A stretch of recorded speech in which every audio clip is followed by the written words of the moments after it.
So I get this all the time.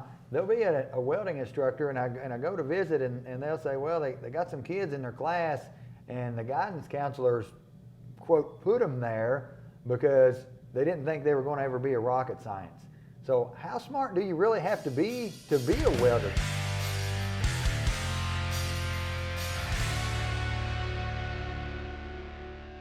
Keegan, what's your thoughts on that?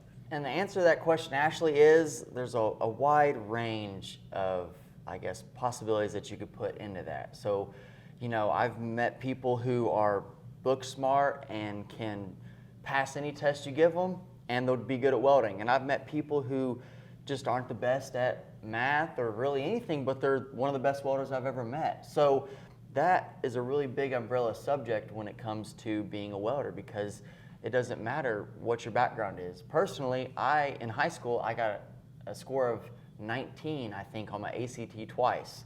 But that didn't stop me from becoming a welder, traveling the country and making a really large amount of money to, you know, invest or, you know, do my dirt bike hobbies with. So it's not just about the ACT score. I mean, that's a good something to start looking at. Right. But you need to look at grade point average. You know, I've trained welders, and I know great welders that maybe had a 1.6 great GPA, and I've also trained and know welders that had a 3.95 or even a 4.0 GPA. So those are just a couple of the matrices that you could look at.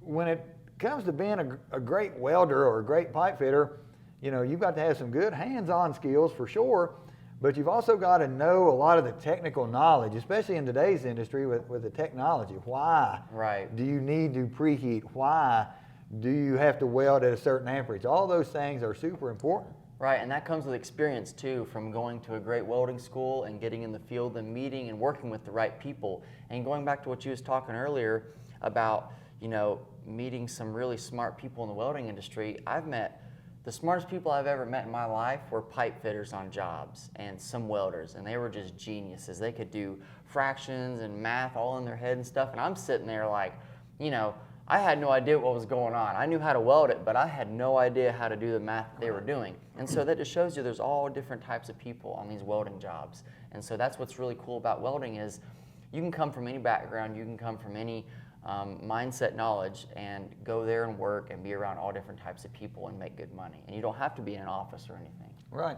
You know, welding is not just about going out here and using your hands. It's about knowing a lot of those different aspects. You mentioned pipe fitting.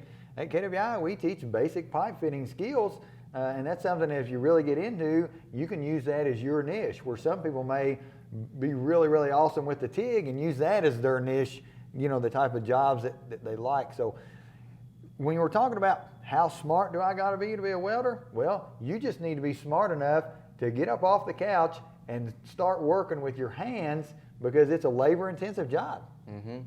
And thanks for watching, guys. Stay tuned for more. Check out our YouTube channel, check out our website, and comment and DM us what you want to know more about. Also, we have a virtual tour on our website, so if you aren't able to make it down, you can check out our school online. Thanks.